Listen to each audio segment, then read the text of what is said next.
Hey everybody, Colin Christianson here with Tenacious Ventures. We're at the Northwest Events Show, and we are talking to several different people on the floor, vendors, speakers, and interesting people that we can find. So we have two very interesting people here with us today. We have Kevin and Kris. Hello, hello. And and I actually got to see the short film that they produced, Thai Guys. Thai Guys. And it was incredible. So I'm already a fan just by hearing Thai Guys. That's nice. Ain't that nice? So why don't you guys tell us a little bit about the project and give us some background? Yeah. So Thai Guys is a sketch comedy TV show. It's basically Asian Key and Peele. So it's a sketch comedy show, and it's about making fun of the idiosyncrasies of being Asian in America. And so Thai Guys, like the country of Thailand or Thai food or Muay Thai, it's not, we definitely like pull culture from there, but it's also making fun of all Asian cultures and just kind of making fun of everyone. No one's safe. Yeah. No one's safe. But yeah, it's been a blessing. Here's our main producer, Kris Flink. Shout out Kris. She's also my biological mom. You got to see our dad. He looks more Asian. But yeah, no, it's been awesome. Like everyone's friends on set. It's a family. Shouts out the Swanchotes who are not here right now. Nuke and Nut and Note. They're the brains behind it. They're also the cameramen behind it. They're phenomenal at cinematography, and then we just make everything in house. We write it, we shoot it, we act in it, and then we edit it all together, and we have fun doing it. Yeah, when you're one of the, like, I travel back and forth to LA, and honestly, one of the things that I saw there that I just was incredible is this like highly competitive marketplace of people that join these friend groups that they're in, and they start producing each other's shorts, and they'll just trade off things when they're writing stuff. And I always felt like, gosh, I'd love to see more and more of that in Seattle. And I kind of think once I saw your guys' Thai Guys stuff, I was like, this is it. Here's one right here. Here's one right here. Here's a little group of friends and family that are actually like producing an incredible thing together, that are really collaborating in a really effective, efficient way. So one of my questions for you guys is like, how do you build that camaraderie? How do you build this like family environment that kind of keeps you guys united and together? For sure. I am so lucky and grateful to have found everyone. Like it was almost random how I found them. I just took a acting class one time, and indirectly, a friend that I met in class was like, hey, we're shooting an action short. You do fight choreography, come through. And then I met these guys on like a Thursday night at like 2 a.m. in a sketchy apartment building. And I thought, this is weird, but it turned out great. We had a good time. We shot a short. We looked at it and we're like, let's keep going. Let's do this. And we haven't stopped since. That was 5 years ago. But another way to do it is like Kris puts on the 48-hour film festival, which I would say is the biggest film festival here in Seattle. Yeah, and they have like networking events, and you formulate a team, and then in 48 hours, 2 days, you write, shoot, and edit a short film that's 7 minutes long. And in doing so, by just making a film with these group of people, you become family. Like in and of itself, you haven't slept. Yeah. You're on set for 16 hours together, and you have the same goal in mind. And then at the end of it, you go to the premiere and you watch this festival of all these different films, and then you get hammered after, and it's a good time. It's just a great time. That's the final goal. Just get hammered. Right. Well, you got to celebrate somehow. Right. But and that's also how I sort of met them, because I met the Swanchotes when they were younger filmmakers involved in the 48-hour film project, as I'm a co-producer along with Kirk Nordenstrom. He's my co-producer. And we watched them become from amateur filmmakers to winning, what year, 2020?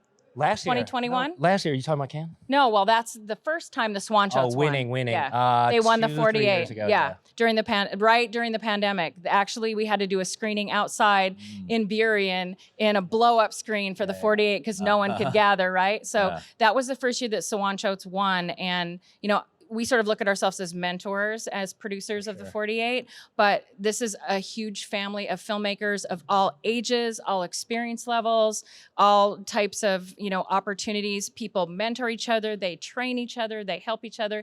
We are the grassroots in Seattle of the film community, of people starting with us and then moving on into professionalism, which is kind of how Thai Guys has come up.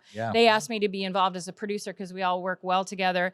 And this is a team of friends. And now they have to elevate. They have to become more professional. They have to, you can still have fun, right? But they need someone to like. That definitely took a while. But Kris, we was a bunch of idiots working together. Unpolished, but like diamonds in the rough. And then Kris was like, "You guys need to like show up on time, and you know, have sign waivers and things like that." And we're like, "What?" Contracts. We're like, "What are you talking about?" So she's definitely made us more legit in this past year? I've just been really producing with you guys since Harbor Island. Really. Since Harbor Island, you really? saw Yeah. project. And that was the second sketch we did for Thai guys. That was like, we're still learning from that, but that was wild. We shot that in 3 days, built the whole set at Harbor Island, and then reshot it a week later. And then we had that event, and that event is special to me. Like playing our film in front of a live audience and then like getting the crowd reaction when we're shooting the Kamehameha wave.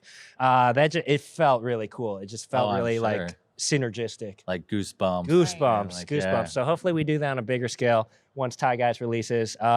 We just finished our pilot, shooting our pilot. We're gonna edit together, and then we're gonna be pitching it to like the major streamers soon.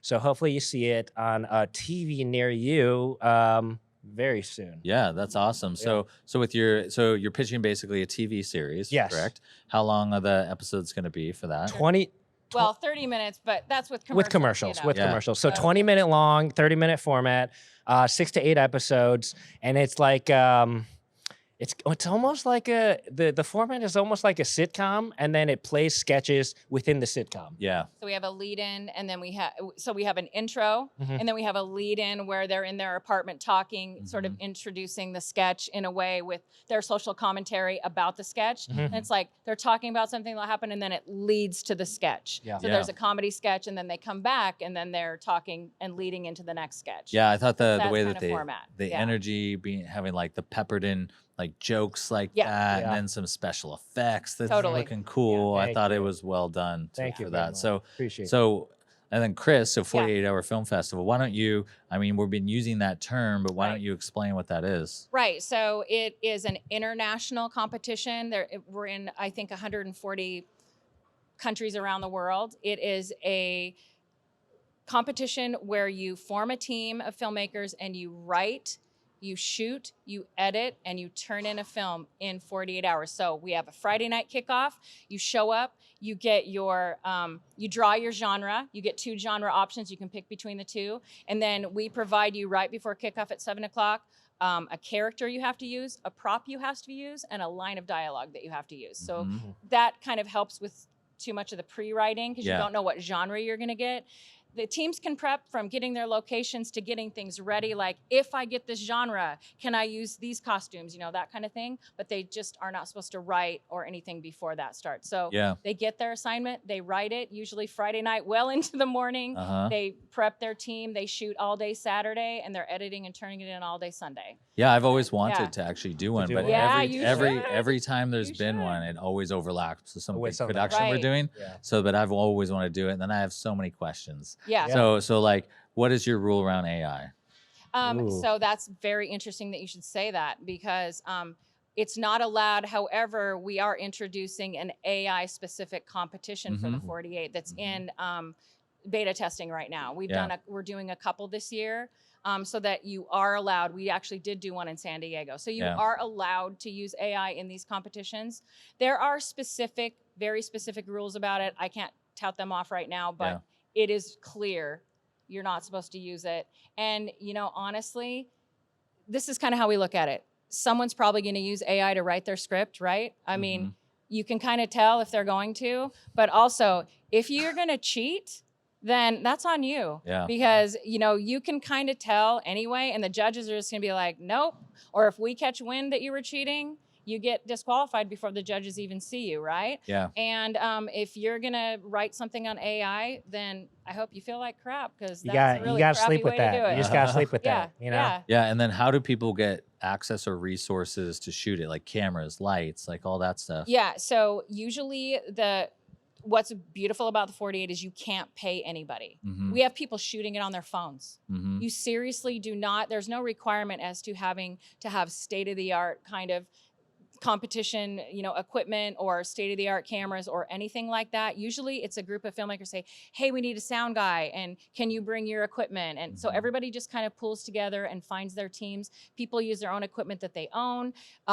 We partner with a lot of rental companies who will give them huge discounts if they want to rent something. We have camera companies and people that we will partner with if they want to be a sponsor of the 48, which offers those discounts to the filmmakers. But basically, if you don't have any equipment and you want to do it, shoot it on your phone. We've had plenty of people do it and do a really good job doing it. Yeah. There's also Facebook groups too, the Seattle 48, and you just be like, hey, I'm looking for a sound mixer, I'm looking for PAs, or I'm looking for actors, and it's like pretty communicative on that, and it's a good community. Like which group is that? It's on Facebook. Peeps. Seattle.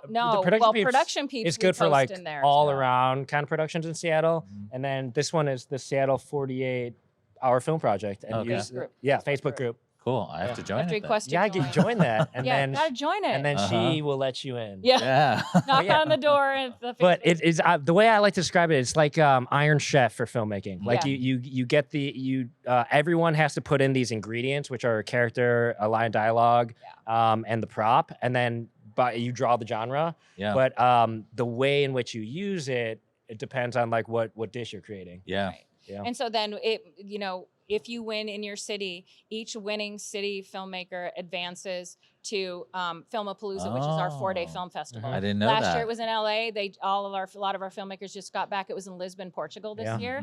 And next year in March of 2025, it's going to be in Seattle. You're in Seattle. Oh, what happens if you win Filmapalooza though? If you win Filmapalooza, there's a couple different categories, but the top winning films advance to the Cannes Film Festival. So where else can you make a film for free with your friends and potentially have your short be shown at the Cannes Film Festival? So seriously, very cool. So that's how these guys went to Cannes. Last year, we made a short film called Hot Foot for the Yes We Can portion of the Seattle 48, and it got third, I think, in the world, and then we won Best Cinematography, Best Editing. But it brought us to Cannes Film Festival. Saw Spider-Man just walking down the street, the OG Spider-Man, and so it was awesome, so glamorous. But that was a trip of a lifetime. So like just by participating in this, we got to go to the most prestigious film festival in the world. Yeah, so that's amazing. I didn't realize there was those tracks involved. Too, and that's kind of why it is. There's a lot of time-based film competitions around. There's 72-hour, there's the 50-hour slam, there's all this, but no of these competitions, there's no opportunity where you can go all the way to Cannes with it. That doesn't exist for that. We have a really great partnership with them, so that's basically, and they've had it for many years. We also have a partnership with SAG where SAG actors can compete in it. So it's under their new media contract, so they can compete in it. And additionally, aside from the 48, I'm also a festival director for Geekapalooza, which is another film festival that will be happening in July 19th through the 21st. And we are taking a lot of the 48-hour films, and they will be in a block on Friday night. If you submit your film and get selected, we'll be showing them there. We're also having another competition from our top 48 films, the Geekapalooza Film Challenge, that will be participating and competing against each other, 10 teams that will be shown on the Sunday film screening. So it's a game. It's Geek Fest West, and it is a gaming convention and cosplay and all different crazy stuff. And they have hired us from the 48 to present the film festival portion of it. That's amazing. Yeah, it's gonna be very cool. I definitely need to plug in. You got join the Facebook group and then get on a team. Because I've been looking at like ways that we can use our production studio to kind of get more of the film industry. Because we've been such live broadcast focused for a long time, since the beginning of the company, and I'm like, and there's this like trend starting to happen where I see this like starting to be more and more overlap between cinema, broadcast, and that's why we're here at the event show. I've done events for years, but I produce events, gaming events, VIP stuff for gaming and film, and I've had my own event company forever, and it's all merging. Shouts out Events on the Edge. Thank you, Kevin. Events on the Edge. Look it up. So then, just to wrap things up, so Kris, why don't you give us kind of a quick overview, something you want the listeners to take away? Then I know you're going to say something funny, so you can go after her. I guess apparently I'm not going to say anything funny. You're going to say something funny too, but I'm the funny one. He's the funny guy. He's the funny guy. Say some funny, clown. Well, Kevin thinks he's funny. No, I mean, like, I think it's very cool. What I want people to take away from it is first of all, it's never too late to get involved in any sort of creative field. And if it's your passion, do it. Like here I am. I started in events, and now all of a sudden then I went to theater, and then I went to film, and film's what I've kind of always wanted to be in. If you want to do this, if you're a producer of something, you can produce anything, right? So if you're a creator, if you're an artist, get involved, find your community, make some art, because it's like it's all merging, and the future is boundless and endless as to the opportunities that are going to happen for everybody. And so just do it. Don't put it off. Just do it, for sure. Great. Kevin. Incredibly inspirational. Thank you, Kris. I just gotta say, to the viewership out there, to everyone, we're here. Let's just get crazy. Let's just do this. Let's just get crazy, my guy. Yeah, let's just get crazy. Well, this is the last interview of the day, so we're here. We're doing it. Shouts out Thai Guys TV. Check us out on Instagram at Thai Guys TV, but also to a streamer near you. We're out. All right. Time to get smashed. Let's get I want to break your hammered. equipment. Let's get hammered. That was a mic drop, but I'm not going to break his equipment. Thank you. Yeah, thank you so much. Thank you. Appreciate your Kris. time. Yep.